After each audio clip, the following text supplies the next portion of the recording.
bahagi sa distribution of land titles and support services dito sa lalawigan ng Negros Oriental.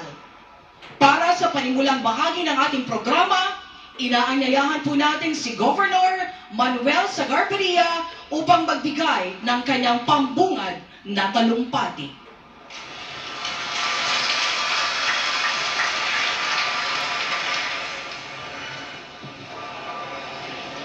No.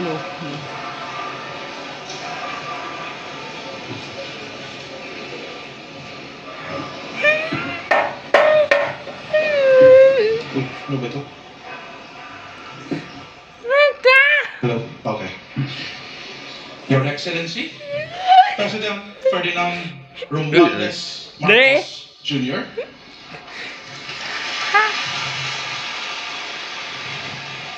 Honorable Conrado M. Estrella III, the Secretary of the Department of Agrarian Reform,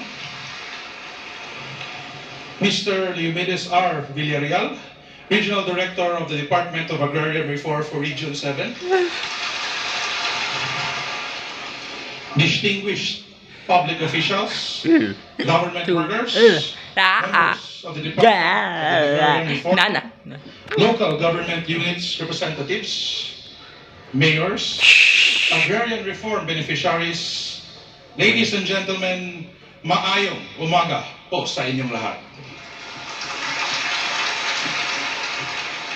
Together today, we gather for a momentous occasion that holds immense significance for the people of Negros Oriental.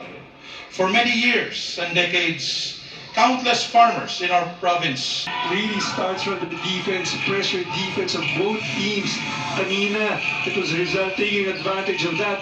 Pero ito Pangasinan really deploying that pressure defense against Rizal. But to your point about pace, we've seen a total of 65 shots already attempted in this game. 12 free throws above that. Ralph Robin, turnaround three-pointer. What a play by Pangasinan. The lead is down to 4. The biggest was at 9 points. So at least Midways are able to cut it into half. This three-point shot is brought to you by Extreme One-Stop Shop Appliances. And this could be the formula for Coach Jercy Cabildes with their guards being pressured by Rizal. Might as well put 3 in it, with Robin, Gabo, and Melencio working all together. We have a timeout.